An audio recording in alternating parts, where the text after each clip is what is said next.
Yeah. So how did the night go with Luke after I left? He was so confused. Well, yeah. So we need to set the stage here, right? So I don't know if we talked about it at all, or you guys did in the pod, but Luke a couple weeks ago, as he usually does, it's like, oh, we should hang out. And then, we know how that usually ends. But, he's like, we should get together for the Champions League final. We should have a pizza party.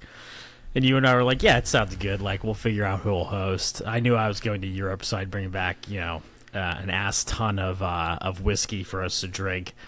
And so we set the stage for that. And then, inevitably Luke, pings us the week of, is like, this is a no-go unless you guys want to watch the game on replay. And in fairness, we never told him we weren't going to watch it on replay. We just kind of moved on with, our lives because we weren't going to wait for him. Yeah. So he invited other people over. You and I got together, and then he pings us in the middle, the halftime of the Champions League game, and he's like, all right, I'm heading your way. I'll be there in 30 minutes. And we're looking at our watch yeah, okay. So you'll be here to watch the replay? Serious. No, yeah, and I was trying to convince Ryan that, I think we need to respond to him because he seems like he's on his way over and thinks we were waiting to watch the replay. Then, basically you two are you're passing him on your way out, and he's like, "What do you mean you're leaving? You're leaving, and I'm stuck here with Derek." He seemed really upset. Actually, yeah, it didn't seem like he wanted to hang out with me much. That's how I took it. Yeah. I wouldn't even say that was implied. He was pretty direct about it. Yeah, it's he went straight to the end game with that one. Yeah. Luke will invite me to hang out if he's had 4 drinks and he's looking for somebody else to come drinking with him. But otherwise, he's like, I don't really have a need for Derek to be around. we don't need to make this a thing. Yeah. So he comes. Yeah. So then I queued up the replay for him because he hadn't seen it. I don't think he had necessarily seen the final score until I think he came across it later in the game. But yeah, once he realized that there was beer and whiskey for him, he cheered up a little bit. But, yeah, he settled into the situation. Yeah, he was trying to get more comfortable. I don't know if he's less comfortable with himself or with me, but the alcohol helps. So yeah, we had a good time just watching the replay, and then the women's friendly was on, so we're kind of watching that in the background as well. It was interesting to see the game replayed. Not that I really missed a whole lot during watching it live, but it's interesting to see some stuff a second time. Yeah, and we'll recap that here in a second.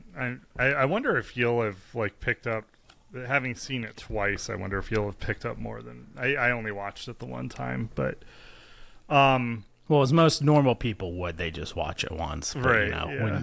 When you're living in Luke's world, you have to make certain allowances. So I'm watching Luke's dog right now. So part of why I had to leave is I've actually been on the hook for taking care of 3 different animals. I personally have no pets, right? But Shannon was running her 100K, which she broke her previous PR on this race. So this is the World's End 100K that is in I think it's called World's End National Park in Pennsylvania. And she shaved 90 minutes off her previous time, which is huge. And yeah, we're just heading toward the goal race for her, which is the 100-mile Cascade Crest. So we that's the race that she dropped out of last year. Got water poisoning. So she's in significantly better shape this year than last year. Yeah, my concern was always that Shen wasn't in very good shape, so that makes sense. Yeah. So now that we can take that concern off the board. Yeah.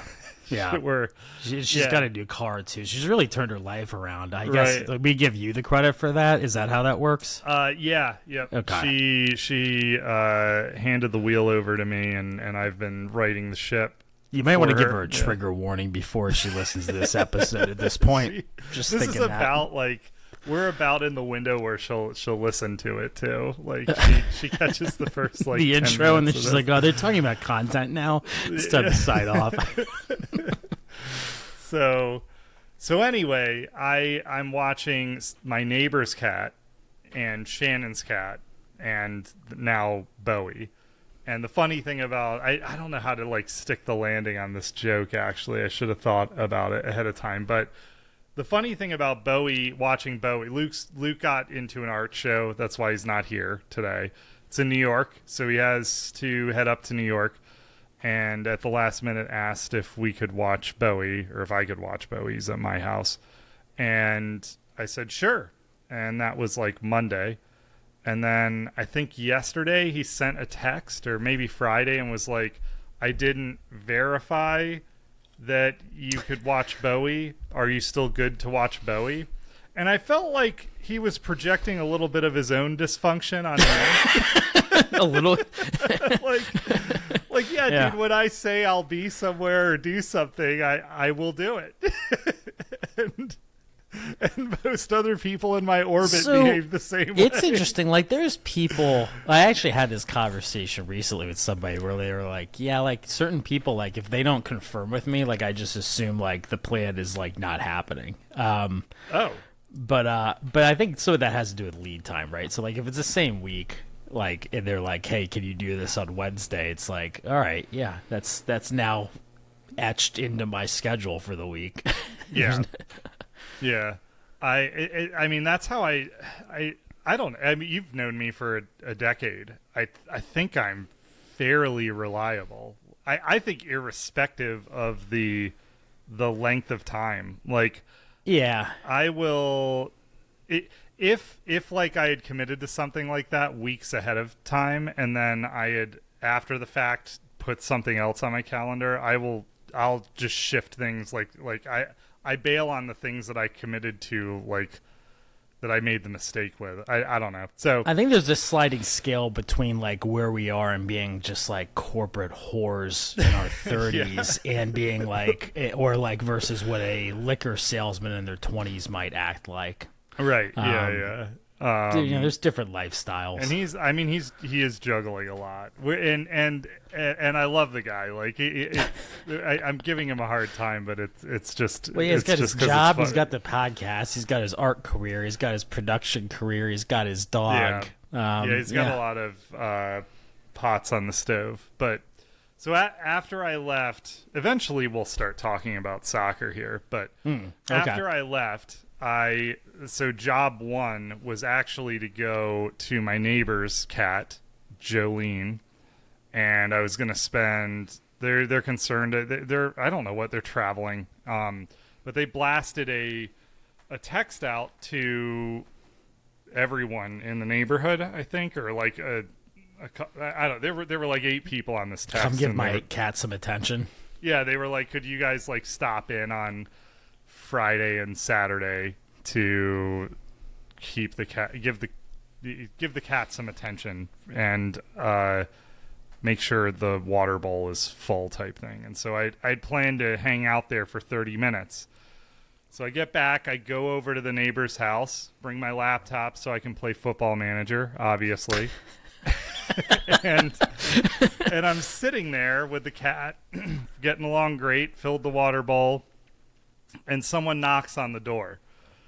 And I assume, they knock twice actually, and I assume that this is somebody else on that distro that they asked to help with the cat. In. Yeah. And I'm like, all right, I'll like answer the door and tell them I got it. And I open the door, and it's some guy who's like holding a tool of some sort, like a wrench or something. And he sees me and he goes, "You're not Pete." And I was like, you're like, yeah. I was like, yeah, they're out of town. And he's like, well, what are you doing here? And so it like, I could see that he's like freaked out by the fact that I'm in their house. And so I'd start like talking him off the edge. And in the middle of that, the fucking cat runs out. Oh, nice. Great. The door. So now I have to chase the cat. I scoop it up. It's like, it's furious with me. It's contorting and hissing, and I've got and they have I'd love to see the camera. They have a doorbell camera. I'm gonna ask them to see this. So I'm like having to like wrangle this fucking cat, get it back into the house, deal with this guy who showed up, and then like, did he help you wrangle the cat, or were you just like, hey, you want to pitch in here instead of just standing here like a lump of shit? Yeah, no, he did not help out at all. Yeah, so that was a fiasco, and then the cat, like I went to pet it after that dude left, and it immediately bit me because now it's like we're no longer friends. There's a bit in the league where like Andre gets assaulted by the cat because he's in an abusive relationship with his cat. And I just watch it. Basically, mirrors exactly what you're describing. So you might want to like, I don't know, take the cat to counseling with you or something to work things out. I think that the relationship with the cat is probably over. So Yeah, okay. I basically was like, I guess my work here is done, and I went and I rotated over to. I don't think I'm providing any more benefit to this cat. Cats. Yeah. So that's what happened. So let's talk about the CL. I mean, what everyone thought would happen happened. In that Real Madrid got the job done. And it's significant because they're definitely going through a transition period where the sort of old guard is finally letting go of this team. I think it's the 6th win for some of them of the CL. Is that right? It sounds right for like Kroos and Modric, right? Yeah. That could be the two of them. That probably makes sense. Yeah. So let me pull up. Carvajal wasn't there quite that long. Right. I'm pulling up who scored makes now. Sense.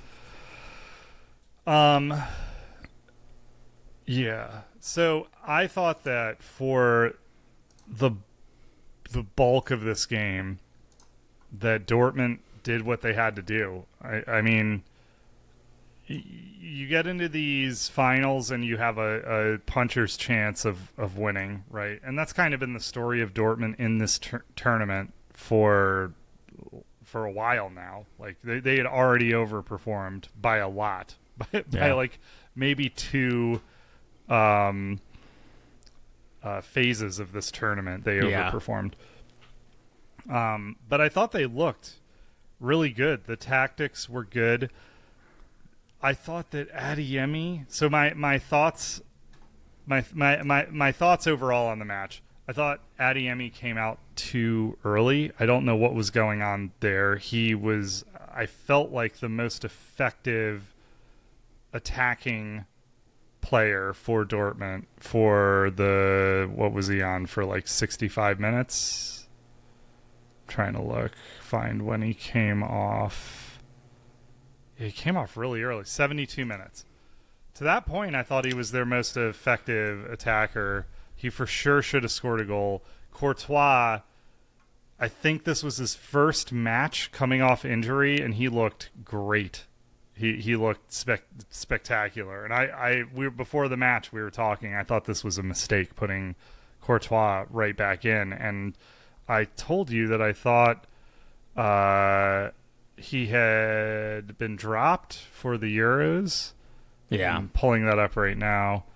What was his injury? Yeah, Courtois is unlikely to be... I thought he tore his ACL.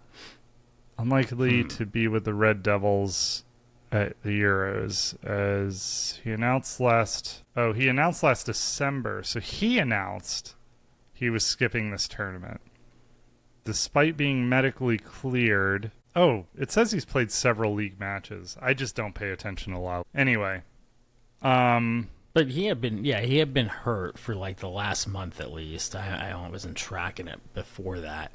Yeah, that doesn't sound right. How would he have played several league matches? He was left out of the Belgians. So he has officially been left out of the Belgian squad.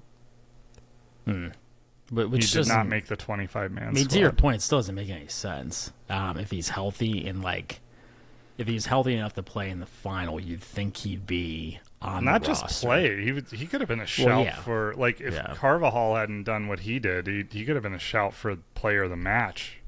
I think. Yeah.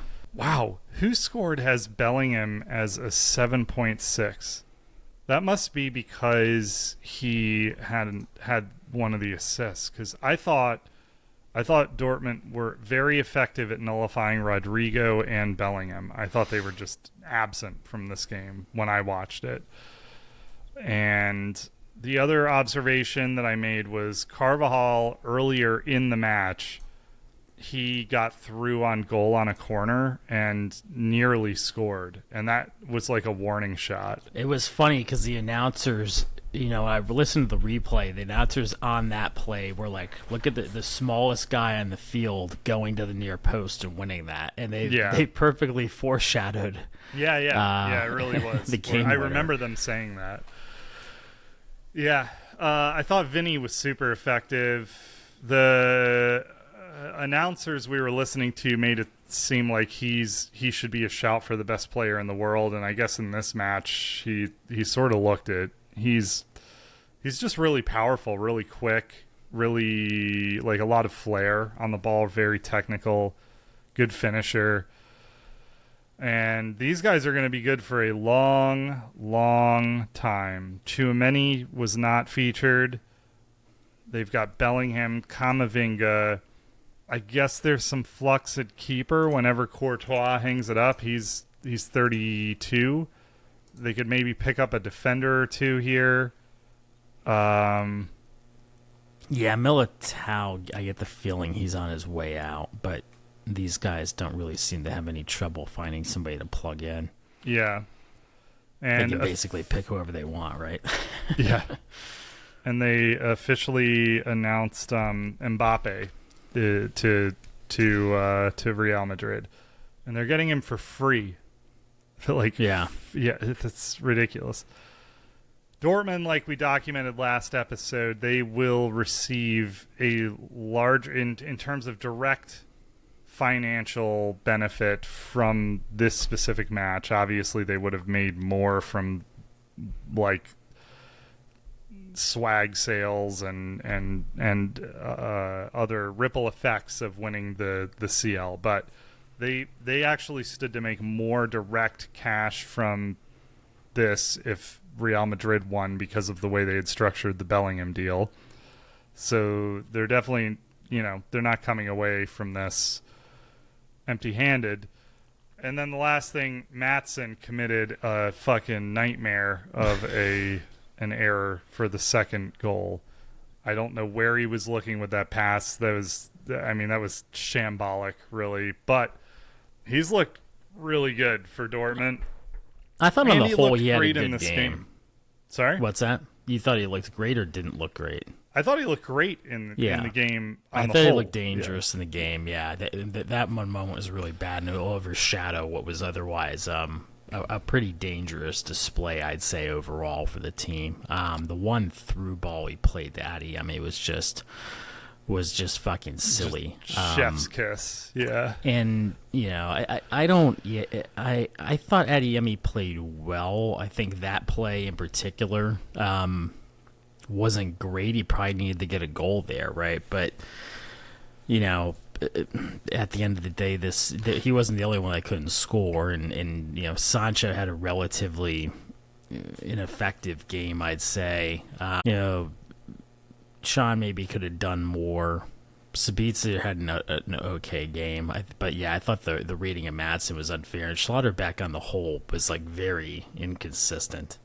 He might have had like the one play of the game at the point when he blocked Bellingham's shot inside the 18, but outside of that, he was kind of all over the place. Both keepers had great games. It should be said. Yeah. Is it Kobel? I don't know I don't know how exactly you're supposed to pronounce his name. I mean, he let 2 goals in and still has a 6-7 on who scored. Yeah. So, I mean, there was one save where he was heading the other direction and just like barely got his hand up to tip away a shot. I forget who took the shot, but it was a great shot. And yeah, he made some fantastic saves. Courtois, fantastic saves. Carvajal finally opened the scoring sheet at the 74th minute, and then Vinny sort of scuffs a shot, assist from Jude Bellingham off the error from Maatsen in the 83rd minute. But yeah, I mean, it was entertaining. I was very entertained. What is possessions in Real Madrid's favor? I was looking for total shots were even. I wonder what the XG was. Let's see if I can pull that up real quick. Yeah, I mean, on the whole, not a disappointing final at all, which is what you might worry about when you see a team that didn't win their their league coming into. Yeah. But a team that kind of was considered, I think, the best team in the world most of this season. And it has a history of success, obviously, in the Champions League, especially in finals, right? And yeah, Carvajal, to your point, had a killer game. As much as it pains me to say that, even aside from the goal, he was a fucking menace. He was turning on people left and right, winning the ball back left and right. Really kind of a silly display. So Dortmund 2.06 XG to Real Madrid's 1.21. And interestingly, Real Madrid lost on XG in the round of 16 to Leipzig. In the quarterfinal to Man City, they beat Bayern Munich on XG and then lost on XG in the final against Dortmund. This is a team that just finds a way every year. And it's hard to even explain, really. They're going to get a lot better next season with Mbappe and any other additions they make. Again, they're getting Mbappe for free. But they lost who everyone, I think, at the time considered the most effective striker in the world for free. Like, he just ran his contract out and went to Saudi and just kept on going. I think they missed... They obviously didn't win it last season because City won it, and now they're right back in it and win it again. I mean, these guys are just serial winners of the most lucrative tournament in soccer. And for the past few seasons, they haven't had a bona fide superstar on the team. Like, since Ronaldo left, it's not like, I mean, they have great players, but it's not like they have the best player in the world. Now, Bellingham, maybe this season, I think the last I looked at the odds, he was the shout for the Ballon d'Or, but we'll see. With Mbappe coming there, they'll have like a true Galactico again, as they like to put it. So, yeah, I don't know. Did you see, before I pivot a little bit, did you have any other thoughts on this match? I mean, I think I think it's being overplayed to say that Vinicius is the best player in the world, as they were kind of saying during the commentary yesterday. But I do think that you can make the case that Bellingham and Vinicius are top 5 players in the world. And sure. Meaning they had 2 of them, right? And I mean, furthermore, Carvajal looked like the best right back in the world in that game. And so, Modric, I think his age has showed a little this season more than Kroos, but Kroos had a huge impact on this game. And so, that dude is like one of the most precise aerial passers I don't watch a lot of La Liga, right? So I haven't seen a ton of Kroos, but that game, like, he looked dangerous all game. His ability to place a pass exactly where it needs to be is is like really special. Yeah, and he'll do it from anywhere, right? He'll drop him behind Rudiger, pick up the ball, play it 40 yards diagonal, or he'll move up, like he'll overlap Camavinga, come up and play a through ball to Vinny, right? Like he's all over the place, and he can deliver all those different types of balls, which makes it kind of impossible to stop when somebody's going to have that kind of work rate and is able to do all of that. I think I see similarities in losing him to what City lost in Gundogan last season, and then again we saw City. He kind of had Foden step up, and De Bruyne came back to kind of, I think, fill some of that void from a build up standpoint, if we want to call it that, right? So, but it'll be interesting to see how they do with that. I mean, they've certainly got guys like Valverde, Camavinga, Tchouaméni that can play in those roles, but that's a big gap going into next season for them. It's wild seeing. So, if we break this down, and this might take a minute. Oh, did I close? I think it was this tab. But yeah, and I think from an individual talent standpoint, I think there's a little bit to be said that but I also think it's a different league now, right? Like you kind of have like Mbappe and maybe Osimhen, and I don't know. There's not like, it's not like when you had Neymar, Ronaldo, and Messi every season, right? Going at it to competing to be the best player in the world. But it'll be. I mean, maybe Mbappe really cements himself in this team. I mean, he should cook, right? Theoretically, and it'll be interesting. They'll have Endrick too, who ripped it up in, I think, the Euro friendlies or whatever it was, international friendlies. I mean, they're friendlies, but he looks the business, man. Yeah. I mean, like that front three, like Bellingham. If you have a front three or somebody front four, whatever you call it, with Bellingham Jr. and Mbappe, right? Like, I don't know who's coming even close to that. I forgot they also have Arda Güler, who could come good. Arda Güler is a baller. This like Turkish wonder kid that they picked up, I think, at the end of last season.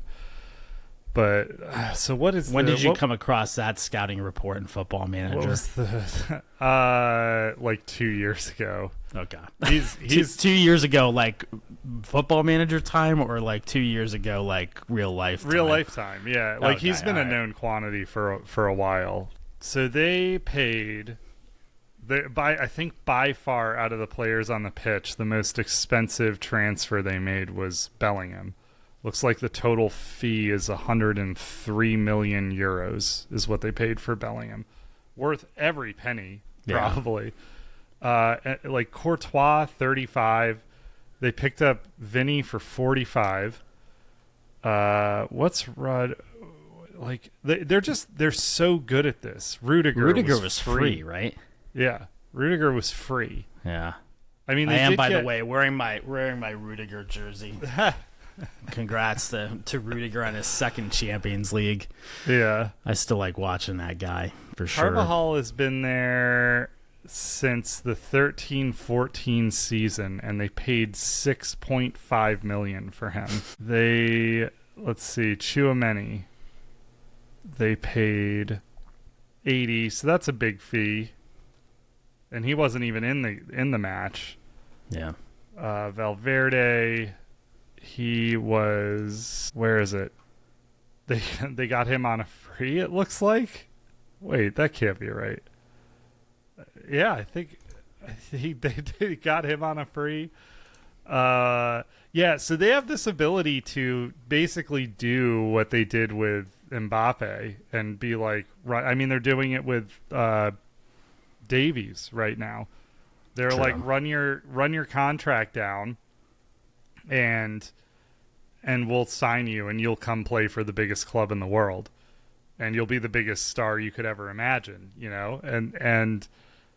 and they're able to compete. So like the PSR or whatever FFP rules in La Liga. We've talked about that with respect to Barcelona. They're fucked up. They're like really, really strict. And Real navigates them and wins La Liga and are able to be in the mix for the Champions League final and win their fair share of them while being under a far stricter financial management process than exists in the PL. And they do that by being, I think, objectively the biggest franchise in soccer, in world football. Yeah, they kind of decided that at some point, right? And just kind of aligned their strategy around it. And, I mean, they couldn't be more polar opposites from Barcelona, right? In that they've been completely mismanaged, and they're also, like, delusional, which I really enjoy, because people, like, think that because now they have, like, all these young, talented players still, that, like, they're going to be able to compete. But I don't think that. I think that's ignoring the concept of insolvency, which, you know, as you know, from my professional career, I can tell you exists, right? And so, you know, you can't just ride it until the end. Like, at some point that runs out, and you run out of levers, and it makes it. And frankly, I think it makes it easier to pursue winning a Champions League every year for Madrid, because, like, they don't necessarily have to try as hard against Barcelona now. So that definitely helps. I would posit that the PL being as competitive as it is makes it much harder, and the way the PL schedules their fixtures, and there have been a lot of complaints about this from the big PL teams, that the scheduling doesn't help the Premier League teams perform in Europe the way they go about it. Like, December is a fucking nightmare. Like, every team, basically, regardless, because you've got the Carabao Cup, FA Cup, whatever's going on in Europe, and the PL fixtures all converge on December. And it basically, regardless of what you're competing in as an English team, you are playing 2 matches a week. And that was when, like, really Chelsea season started to turn around in January, and it really, if I remember correctly, kind of the wheels really came off in December. And that was, they had an injury crisis, and they had this insane run of fixtures throughout the month of December. And they went deep into the FA Cup. They didn't have the luxury that Tottenham had to just be out of every meaningful tournament. To not be competing for trophies every single season. Just let's bomb out of the Carabao Cup at the first opportunity. The only thing that matters is placement. Who the fuck in the did they lose to in the Carabao Cup? I don't know, because it probably happened in November, December. No, it happened before. It was literally their first match. Oh, they played Fulham first. Dude, they were eliminated from the Carabao Cup on August 29th. August 29th. That's tough, mate. Just clear the fucking schedule.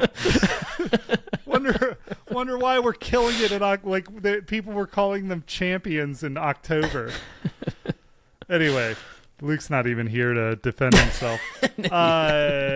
Rodrigo 45 mil and Camavinga 35 mil. I mean, these guys are just so, and they've got the Tottenham thing going for them, where they have this outrageous stadium. The Bernabeu is amazing. It's a beautiful stadium. They host massive events there. If you have not seen it and you're listening to this, you should look up on YouTube the way the pitch now goes under the stadium. They have a greenhouse under the stadium to keep the pitch pristine while they host Taylor Swift concerts and shit. And yeah, I mean, this is just an institution that is as well run. It is the opposite of Barcelona. It is the opposite of Chelsea. What's going on at Chelsea? It really is something. And they're not going to slow down. Yeah, I think to your point, on the Premier League, obviously De Bruyne last season going out early with an injury in the Champions League final, no less. And granted, they won anyways, but I think that's a good example of where there's a strong case to be made, and I'm sure the underlying data and statistics substantiate it.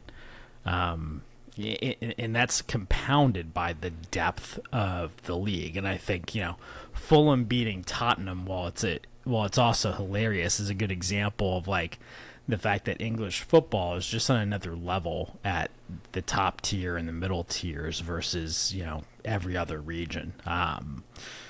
At least in terms of depth, right?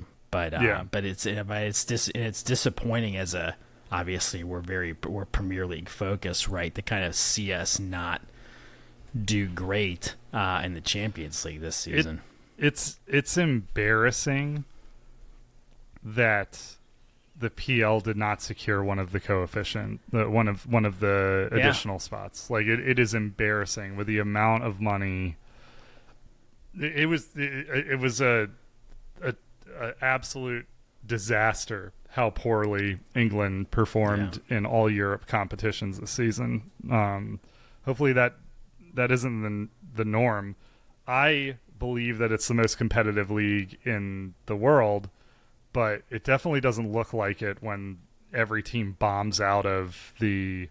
Now, we didn't do ourselves any favor by letting fucking Man United represent again. I hadn't even thought about that piece yet. I guess that we might as well just assume we have one less team in the Champions League next season. Well, they're in Europa. In Europa. Yeah, which they crashed out of in the opening round. What are the group stages this season? Yeah. I think like Galatasaray and was it Copenhagen advanced from their group? You're right. It was Copenhagen. Yeah. Yep. Yeah. Anyway. And then you look again, this will be the last thing I say on Real Madrid. So you look at how in response to Real Madrid going out and signing who everyone at the time thought was the most promising talent coming out of Brazil in Endrick, certainly the most talented striker. In response to that, Barcelona was like, well, we need a talented young Brazilian striker, and they went out and grabbed Vitor Roque, who, depending on who you talk to, he is every bit is he might compete with Endrick on raw material. Like, depending on how they're managed, there could be a world where Vitor Roque is a more effective 9 than Endrick long term. But the word coming out of his camp is that since he signed with Barcelona, he hasn't heard from them.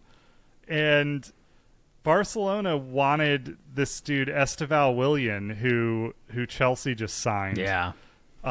They wanted him, and he grew up. The word is he grew up a Barcelona fan, and Vitor Roque's management team were like, "Do not deal with these clowns." And maybe it's just because the phone company ran a credit check on him, and then they kind of cut things off. The fax machine doesn't work or whatever. Yeah.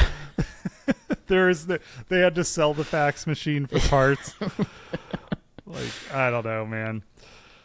Yeah, it's a mess. But kudos to Real Madrid. Not like there was. Did you see what Jose Mourinho said? That he was interviewed by, I think, Micah and somebody else on the pitch, either before or after the CL. I don't know if you caught this. No. Yeah, so I think he's going to Fenerbahce.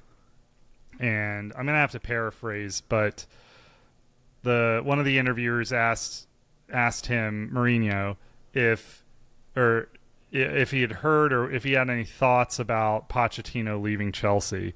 And Mourinho looked, Luke will be sad he missed this. Mourinho looked shell-shocked. I mean, he just he did the, what's that that meme where the guy like blinks his eyes in disbelief. Yeah. Like, I forget. He did that, and he was like, you look at Tottenham. They want to finish 4th, 5th, and they finish 5th. They hit their targets. They're very smart about their business. They have a beautiful stadium. They're running a wonderful business. He was like, Chelsea, I don't know. I don't know what they're doing. I don't know what's going on over there. And you could tell it hurts him because he is a Chelsea fan. He's the greatest Chelsea coach of all time. And he's just like, I don't know what the fuck these guys are doing. It's inexplicable. Yeah. So, yeah. I mean, given the end of the season, like, I don't understand I mean, he's not a neutral observer, but as a fan, or have somebody with a vested interest, right? Like, I don't understand being that down on the situation, unless it was just the Pochettino thing. But like, if that piece is frustrating, right? Like, unless somebody's, it's almost like somebody is not telling the truth in that situation between management and these coaches that keep going a revolving door, or the coaches are just such narcissists that they don't give a shit. I don't know. It's tough because Mourinho's a narcissist in a lot of ways, but like he also found a way to funnel it and channel it to be. In most ways, he is a narcissist. Yeah. I think there were players. Was the special one. Yeah.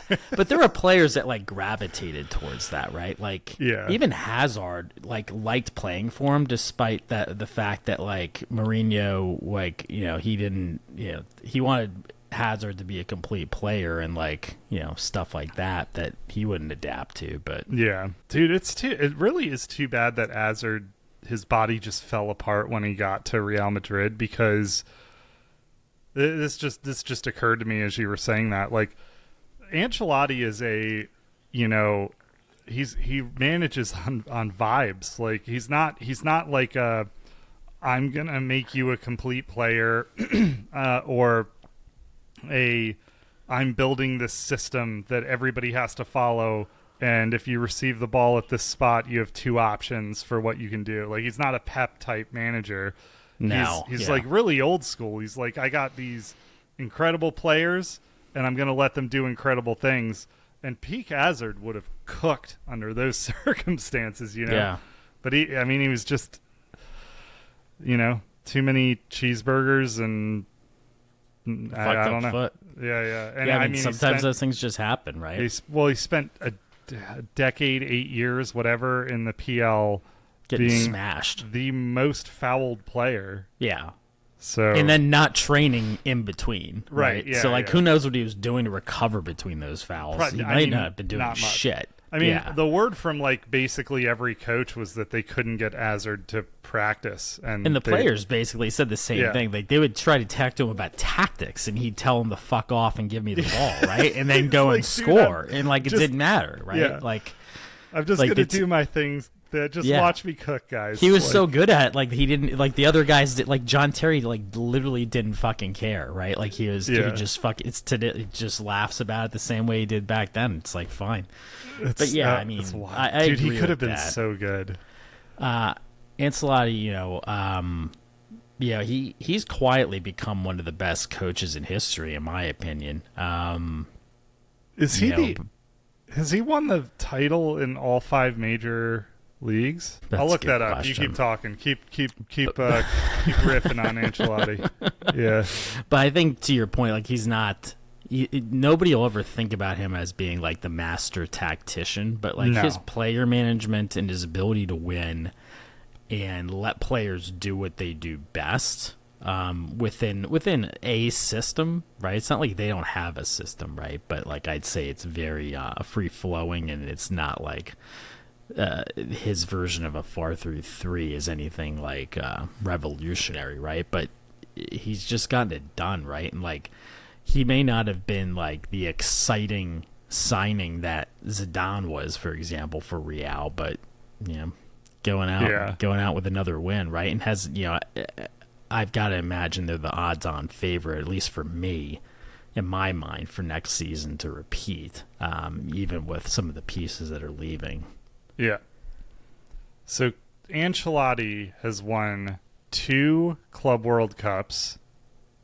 He has won, 3 Club World Cups. What is the difference between the world's best club coach? Oh, okay. So that's like the Ballon d'Or for coaches. Okay. So he's won 2 of those, 5 Champions Leagues, 3 Club World Cups, silly. 1 EPL title, 1 with Chelsea, 1 with Bayern Munich title, 2 Spanish champions with Real Madrid, 1 Italian champion with AC Milan, 1 French champion with Paris Saint-Germain. Is he the greatest coach of all time?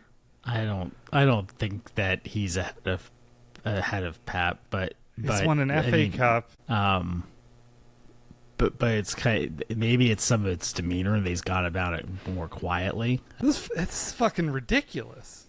Yeah, like the stuff he's won. Yeah, I mean, he's more like top 3 than he is top 10 or top 5, though. Yeah, it's pretty crazy. I mean, I can tell you right now that overall, so it depends on how you. I don't know. I'm looking at Pep Guardiola's the comparison honors. to Pep. Yeah, I mean the fact that he's won 6 Premier Leagues is wild. He won the German. I mean, whoever's coaching Bayern is going to win, or for the most part up until now. Yeah. So he won 3 with them, 3 with Barcelona. Yeah, I mean he hasn't done it in the Italian league or in Paris, but I mean he could go to PSG for a season and scoop that up. I think he definitely has more. He had more of an impact on the game and that way the game's played and a legacy fair. In that. But yeah, that's interesting when you look at the achievements. It's not really that wide of a margin. Yeah. Anyway, I think that probably wraps it for the CL for us and the season. That's it. That's all she wrote. So now we are in Ryan's rumor mill, the transfer rumors, and there's going to be some meaningless games played until the Euros, and then we'll probably cover that the Euros a bit. I think that there were some interesting omissions from teams. You know what we never, at least when I've been on the podcast, what we never covered in its potential impact is the injury to Dest, who, say what you will about his club career, he has performed very well for the national team, and I imagine he's not available for Copa America. Right? Yeah, he's not, and that's a big hit for us, right? My comments on this were more around the fact that I at least feel good about having Joe Scally behind him to provide defensive cover, right? And I think maybe the tactics change a little bit without him as a Dest being more of an offensive weapon. But it's a blow regardless, right? And he had a great season at PSV, as did Tillman, and Pepe also had a pretty good season for them. So, but wish him a speedy recovery. Seems like he's doing well with recovery from what I've seen of him on social media, which is good. That was an ACL, right? That he did. Yes. Yep. So. Big blow. But anyway, what do you want to talk about? You had some notes you wanted to roll through. Yeah, I mean, I think building on kind of the U.S. season, I think it'd be interesting to recap a couple of them, right? Pulisic almost seemed like he had, quietly a fantastic season. And I don't know if that's because, AC Milan was, in my mind and for most people, out of the title race so early. And that they didn't do great in Europe, crashed out of the Champions League early, right? But all in all, they had a really good season, and he was kind of the main driver beyond that. I think he had more of an impact, in my opinion, than Leao did on the season. It'll be interesting to see because Giroud's gone now, right? Is he? I wanted to say Giroud is retiring, but I need to go back and look at that. That was front in my mind, but before I went and looked at the stats today, I was thinking to myself, wow, did he quietly have like the best season of a U.S. player in a top 5 league in history? And I saw some rankings on it, but ultimately, I think so. What were the stats for Pulisic? So Pulisic in Serie A was 12 goals and 8 assists, and Dempsey's top season, which I think was it 11, 12, whatever his best season for Fulham was, 17 and 6. I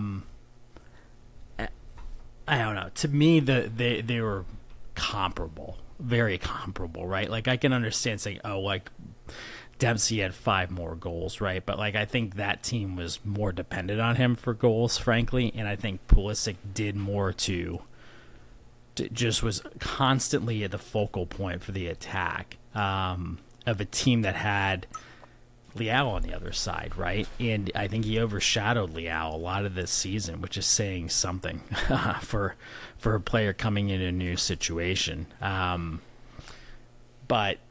again, it's and I think it's interesting to see him kind of evolve and improve this season under Pioli. And my only hope is that Gio, as an example, right, will find himself in a better situation next season and really flourish the way Pulisic did under the right manager and the right system, the right players around him.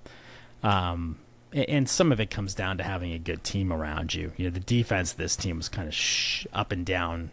Sometimes it's maybe good, sometimes it's maybe shit. But overall, really fun team to watch for most of this season, and I'm bullish on them again next year. So I'm interested in kind of your thoughts on his season. Granted, it was in Serie A, not in the Premier League, so I get that difference between him and Dempsey as well. Yeah, I mean, I think he obviously had a great season. A real comeback season for him, and especially early season, he came on real strong. I remember him winning, I think, their first player of the month for AC Milan. I didn't realize how uncompetitive Serie A was. Like, AC Milan finished second, but the delta between them and Inter was huge. Like, it was just a gulf. I don't know. I think we've done an okay job of covering Pulisic and his club season on the podcast as it's, throughout the year. I don't see it as a surprise. Like at this point, I'm unsurprised by the stats that you're throwing at me. I guess like he had a fantastic season, and this was obviously a great move for him. An interesting thing about his move to Milan for me, Loftus-Cheek, is they were they didn't have injury, like they didn't fall apart, and it again, I would buy that the PL is more physical, but it can't be that much more physical, right? Like, you go to any of these leagues and everyone is trying to compete as hard as they can. So sure, and you can look at games in what was it? The one game he drew 2 red cards. I mean, there are times where people decided it was better off just to foul him, right? Than let him play soccer. And so, you're right. That exists in any league, and if you're that good, right? Yeah. So, I don't know that I buy it. I just again, I think this is the Chelsea, whatever's going on with Chelsea and their training and their medical department, they really pummeled these 2 players. They've pummeled many players. There's still Reece James, but I wonder, he couldn't stay fit. Mount couldn't stay fit. Loftus-Cheek couldn't stay fit. I don't know, but now Loftus-Cheek looked great in some of the matches I watched. Pulisic always looked dangerous this season. I was trying to look up what does Reyna do? Like, he clearly is not wanted at Dortmund anymore. Yeah, Forrest what barely. does he do? He needs to find a new team. Yeah, I don't know where, and I haven't been plugged into the rumor mill. I don't think there has been much on what he's going to do. There's nothing. Right? I'm looking at the site that aggregates transfer rumors, and he's not linked with anyone right now. Maybe if Sancho and Royce are out, then maybe there's a spot for Gio to fit in there somehow. But those aren't. It's not like for like. What the fuck in do a lot they of do ways. with? I know I've asked this, but what do they do with Sancho if they keep Ten Hag now? Dude, I'll tell you what I'm doing about it. I'm buying popcorn because it's gonna be fucking hilarious. No matter how it plays out, it makes it's more shit on the shit pile, and there's already too much shit in the shit pile. Like, I mean, you've got the whole Sancho situation. You've got the Greenwood situation that's somehow not resolved. You've got Anthony still on the roster. I did see someone wants to buy Greenwood. I forget who said that. Yeah, I did see something firm on that, right?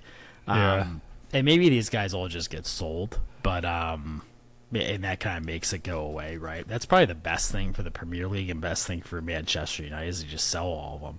Because and like it's even weirder now that Ten Hag won the cup, right? Like, he doesn't need if somehow he sticks around, because they still haven't done anything with him yet, right? With Ten Hag now, yeah, they were supposed to do a review this week and come to a decision. Listen, Ineos, I am begging you, keep Ten Hag. It's too good for the podcast. Keep Ten Hag. Yeah, what the fuck are they gonna do with Anthony? I thought we were gonna have to spend the whole season making jokes about Harry Maguire, and he was relegated to like 4th or 5th on the list by like the end of the first month. Guys, if they keep Ten Hag, we might have to do like a mini episode. Like, we might have to separate the Man United shit from the normal podcast and do like a mini weekly updates. 15-minute man. Here's your update on Man United. Yeah. There are a lot of clubs rumored to be in for Greenwood, which is crazy. But yeah, I don't know. Yeah, probably most of them are Spain or Italy, where Spain. we were a little bit more accepting the recent of his behavior. Right. The recent one was Dortmund. That's not gonna. I can't imagine that they do that. But that's the one I remember reading this week. He had 8 goals and 6 Fulkrug's assists. staying, right? I don't think Fulkrug's going anywhere, but yeah, whatever.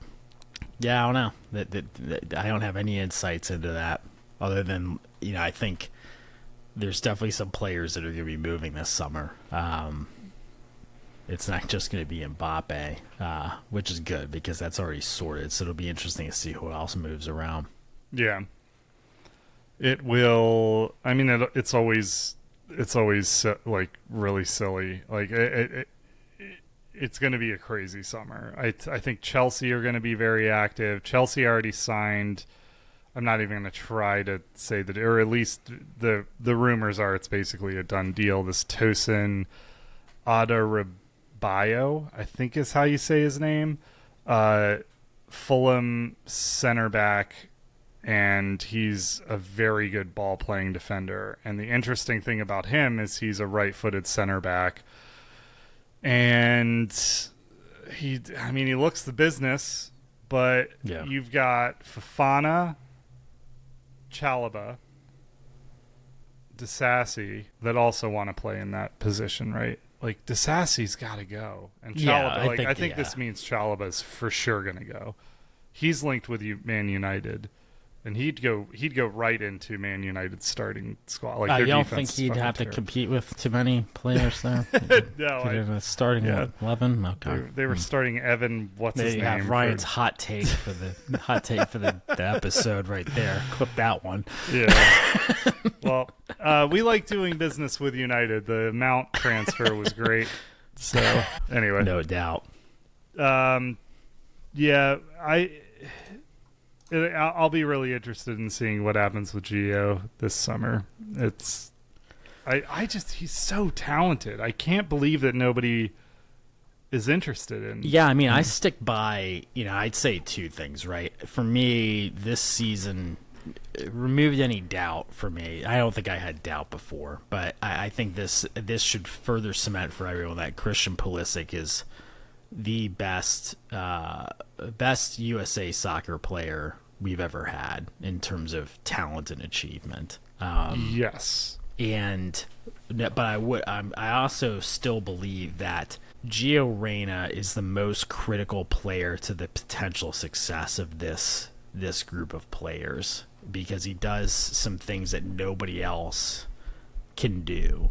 I don't think he has the same overall impact on the game, but I think he can do Toni Kroos-like stuff to unlock defenses. And so that is what I will be following most closely this summer, is to see where Gio ends up, because the last two situations have been absolute dog shit.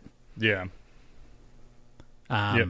Similar train of thought. I think I was bullish on Musa coming into the Milan situation. I thought he was going to be hard to break into that squad, and then it was most of the season, right? That became kind of the reality, though he did play 1,500 minutes in Serie A, over 300 minutes in both the Europa League and the Champions League. So got minutes, got playing time. Maybe he can carve out a bigger role next season. I don't know. It's tough because Rangers and Loftus-Cheek were playing really well there. I don't. It's kind of this middle ground where it's not necessarily a disappointing season. Especially I think he came in hurt, or maybe it was just the fact that he transferred late to try and establish himself there. But I'd rather see him in a situation playing in AC Milan and getting minutes than probably playing at a lesser team getting more minutes. Is kind of how I look at it. And he played well. I think he's up for that level of competition in Serie A. What was it? His passing percentage was 89% in Serie A, which is pretty good. So I don't know if you have any thoughts on him, but I think I'd be pretty content with him playing another season at AC Milan. I think that's what's going to end up happening anyways, right? And being there with Pulisic, I think that'll be another team for me to kind of root for in Serie A. It'll be fun next season. Yeah.